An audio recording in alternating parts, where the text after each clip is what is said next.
e teve um fim trágico.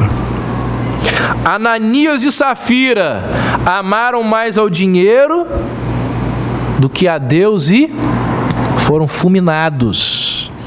Judas trocou Jesus por míseras moedas de prata e entrou para a história como filho da perdição. Há pouco tempo eu também preguei sobre o jovem rico. Aquele camarada, ele diz o texto que ele retirou-se triste porque era possuidor de muitas riquezas e não quis abandonar as suas riquezas para seguir a Cristo. Muita gente perde a fé por causa da avareza. No século XII, existiram as famosas guerras, os famosos confrontos, que entrou para a história como Guerra das Cruzadas. Uma guerra promovida pelos cristãos, onde eles saíram lá da Europa visando reconquistar Jerusalém, reconquistar a Terra Santa que estava no poder dos muçulmanos. E durante a guerra, os cruzados, os soldados chamados de cruzados, eles em algumas batalhas eles usaram mercenários, pessoas que não eram cristãs, para lutarem junto com eles, ao lado deles. E como as cruzadas eram guerras religiosas, os cruzados, os soldados cristãos insistiam para que os mercenários fossem batizados antes da luta. Eles entendiam que Deus só iria os abençoar se aqueles que estivessem no exército fossem todos eles batizados. Os mercenários aceitaram, toparam, com uma condição. Durante o batismo, eles iam manter as espadas fora das águas. E essa atitude era para mostrar que sobre aquele instrumento Jesus não tinha controle. Que coisa interessante, né? Aqui Jesus não tem controle, porque eu não vou ter piedade. Nos dias de hoje muita gente faz isso com dinheiro. Jesus pode vir até aqui, mas nas minhas finanças ele não toca. Tudo menos o meu dinheiro. A avareza, diz Paulo, conduz pessoas para longe de Deus. Acabam perdendo a fé. Porque, como diz John MacArthur, onde Deus não é Senhor, Ele também não será Salvador. Caminhando para o final, como que a gente vence a avareza? Através da generosidade. Gente, preste atenção aqui. Essa mensagem não é uma apologia à pobreza. Estou falando para você sair daqui e pedir demissão do seu emprego, vender os seus bens, não é nada disso. Até porque o contrário de avareza não é pobreza. O contrário de avareza é generosidade. Calvino dizia isso. Trabalhem muito, quanto vocês puderem, para repartir, para doar. A Bíblia, ela não diz para a gente ser pobre. A Bíblia nos ensina a sermos generosos. Olha aí, verso 17 e 18. Exorta os ricos que não sejam orgulhosos, nem depositem sua esperança na instabilidade da riqueza, mas em Deus, que tudo nos proporciona ricamente para nosso aprazimento, que pratiquem o bem, que sejam ricos de boas obras, e o que diz agora? Generosos em dar e prontos a repartir. Qual é um bom antídoto contra a avareza? A generosidade. Sabe por quê? Porque quando eu tenho um coração generoso, eu vou estabelecer limites para a aquisição de bens. Quando eu tenho um coração generoso, esse coração generoso, ele vai me levar a perceber algo muito mais importante: as necessidades das outras pessoas. Irmãos, nós precisamos estar atentos às necessidades do outro. Leia lá o milagre de Atos da igreja primitiva. Diz o texto que quando a igreja começou, eles tinham tudo em comum. Um camarada olhava para quem estava passando necessidade, ia lá, vendia o terreno que tinha, Barnabé, trazia o dinheiro e distribuía para as pessoas que estavam passando necessidade. E quando que o negócio começou a dar errado na igreja primitiva? Com quem? Com Ananias e Safira. O negócio começa a desandar lá em Atos com Ananias e Safira. É ali que o relato bíblico começa a mostrar que as coisas começam a dar errado. Como que nós vencemos a avareza? Sendo generosos. Então, gente, preste atenção nisso. Quantas coisas que nós poderíamos compartilhar, doar, oferecer, contribuir. Quanta roupa guardada que nós temos em casa, que a gente não usa mais. Doe, distribua, ofereça, abra o coração, abra o guarda-roupa. Tem gente que precisa. Porque é que quem tem mais recursos... Falei isso aqui também da outra vez que eu preguei nessa mensagem, nesse texto aqui.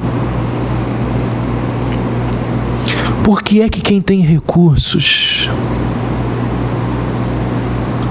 não convida uma viúva, uma pessoa pobre, e fala assim: olha, durante 6 meses eu vou fazer as compras da sua casa.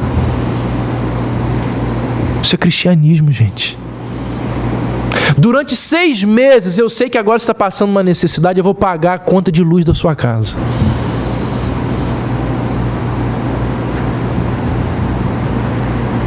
Prontos a repartir. Você vê aquela família que tem 2, 3 filhos, às vezes só o pai trabalha, um outro está passando necessidade, um cônjuge não tem muitos recursos, o filho está saindo do cursinho de inglês, o filho não pode mais pagar aquele curso técnico que fazia, queria tanto fazer um pré-vestibular e não pode. Se ofereça, pague, doe, ao invés de pensar no vestido, no próximo carro.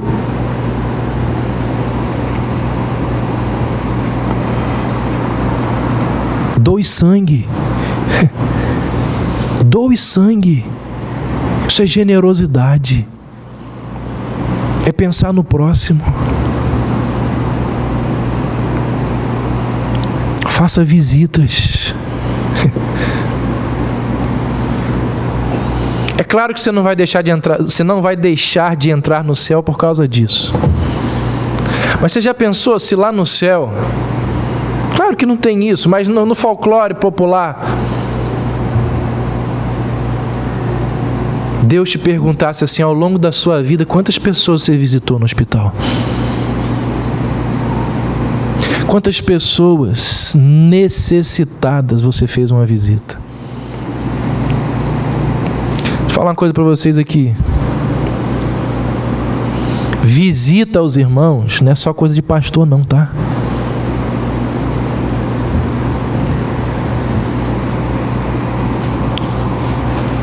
Liga pro outro. Se preocupe com o outro. Seja generoso também com o seu tempo. Fazer uma visita significa abrir mão de algo que é valioso para você. E não é só dinheiro que é valioso, tempo também é valioso. Uma vez eu vi alguém dizer o seguinte: nunca deu quem deu de si, nunca deu quem deu do seu sem dar de si. Vou repetir. Nunca deu quem deu do seu sem dar de si. Ou seja, generosidade por obrigação ou movida por culpa não funciona, não é generosidade. Sabe por quê? Você faz uma vez, faz duas, mas novamente com o tempo a avareza vai tomando conta do coração. Até que o pastor daqui a 3 anos, 4 anos, pregue novamente sobre isso. Aí a gente fica uma semana com a consciência pesada, faz uma coisinha aqui, outra ali. Aí a mensagem vai se esvaindo, a mensagem vai se perdendo, e logo, logo nós estamos novamente servindo a avareza. Então nós precisamos doar o nosso coração. E as coisas, consequentemente, virão juntas. Como que a gente vence a avareza? Através da generosidade. Exorta aos ricos que sejam generosos em dar e prontos a repartir, não só recursos, mas tempo.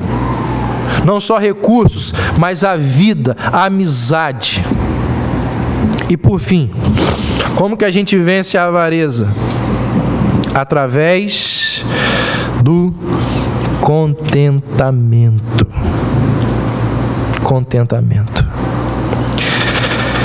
Um grupo de pesquisadores norte-americanos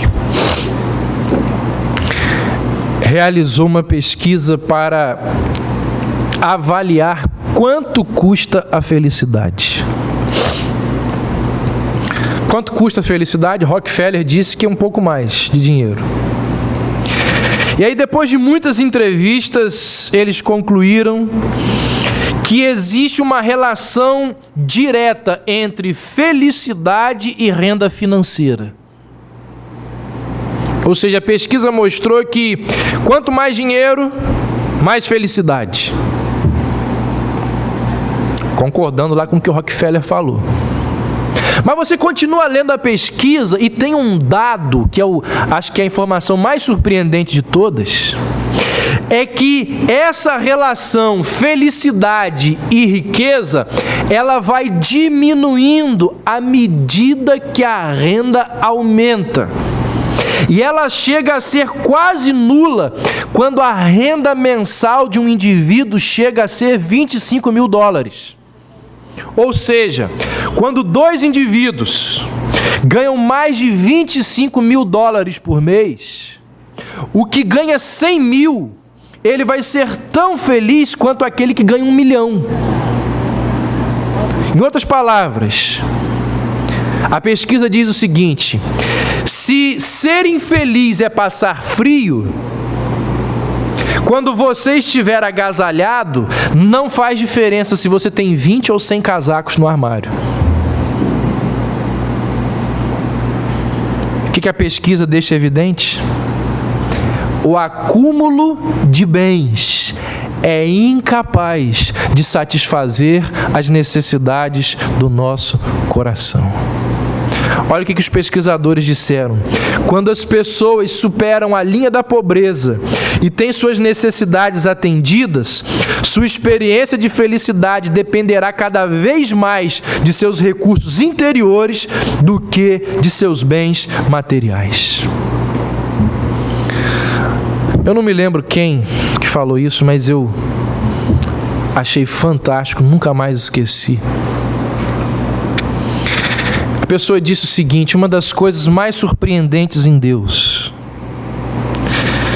é que houve um dia em que Deus parou de criar e descansou. Daqui a algum tempo, acho que daqui a uns 3 meses, eu vou começar a pregar sobre os atributos de Deus aqui. E é uma coisa assim que tem enchido o meu coração de alegria. Estudar os atributos de Deus. Falar sobre a infinidade de Deus. Que coisa grandiosa e preciosa. Um Deus infinito chega no momento que ele para. Ou seja, viu Deus que tudo era bom, poderia ser traduzido de que forma? Viu Deus que era suficiente. Suficiente. Gente, um Deus com possibilidades ilimitadas.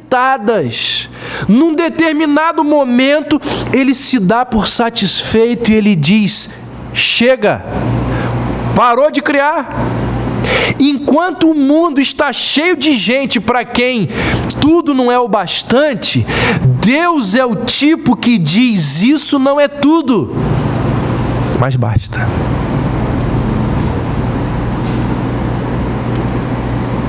Quantas espécies de peixe existem? Ninguém sabe. Mas são muitas.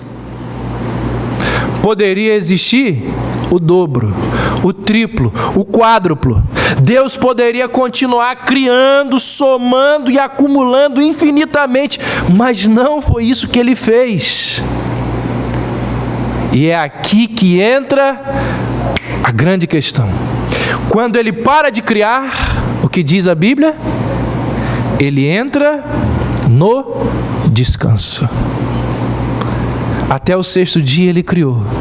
No 7º dia ele entrou no sabá. Ele descansou.